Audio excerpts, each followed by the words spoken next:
When I was little, I had a book called Klutz about a boy named Rodney Pentax, whose family buys a robot to help out around the house.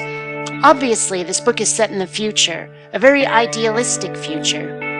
Well, I recently found this book used for 99 cents on Amazon and just had to buy it, and it's everything I remember. Oh, sure, it's for elementary school readers, but it's still feeding my nostalgia. There's imagery from this book that is stuck in my mind for years. Look, like this. This visual style, rings around things, stylized pictures of planets and atoms or lightning bolts on everything. It speaks to me, always has. And there are words in this book, terminology that has always stuck in there. People clean their teeth with ultrasonic toothbrushes. They vac dry their hands. They play moonball against Mars and Luna. They have telecoms instead of telephones. It's also very futuristic. It wasn't just this book, though. You have to understand, I was a year and a half old when Star Wars came out, and they kept making the original trilogy until I was 7. And lots of science fiction came out in the wake of it. I could name tons of films, books, comics, you name it, that were clearly Star Wars inspired. And I went to Epcot Center, the other park next to Disney World. Epcot, Experimental Prototype City of Tomorrow, that's what it stood for. I went on the ride Horizons, which showed us what to expect from the future. Underwater cities, space travel, everything. I loved that ride. I grew up steeped in this stuff, and I was told, all but promised really, that this world would be a very different place when I was 25.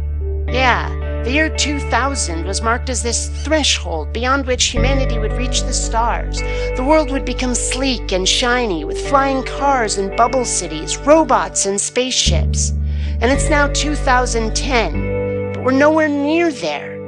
Oh, sure, people love to point out how a cell phone looks remarkably like a tricorder. And yeah, with Skype video chat and blog TV, we now have video phones. But I was promised more. And the rest of the world seems to be moving on from this dream. If they haven't forgotten it entirely, they're envisioning a very different future, usually a darker one. Hell, Epcot has even removed the Horizons ride. It's not there anymore. NASA hasn't done shit in years. Nothing really amazing and groundbreaking. It seems like everybody but me has given up. Oh, I'm trying to keep it alive.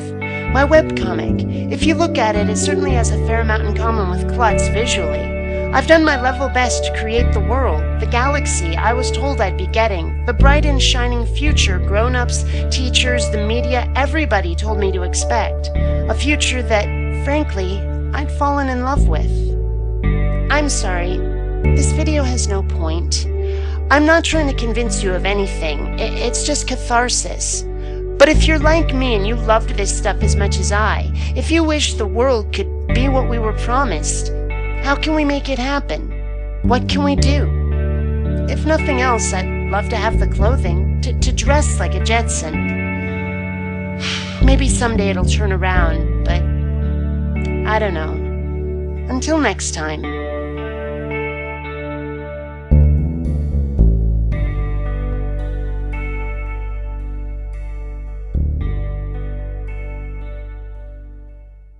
Please take the time to rate this video.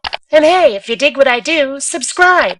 You might also enjoy my webcomic, The Adventures of Kinneara Baxter. You'll find a link in the info bar. Droids don't pull people's arms out of their sockets when their videos aren't rated. Bionic dances are known to do that.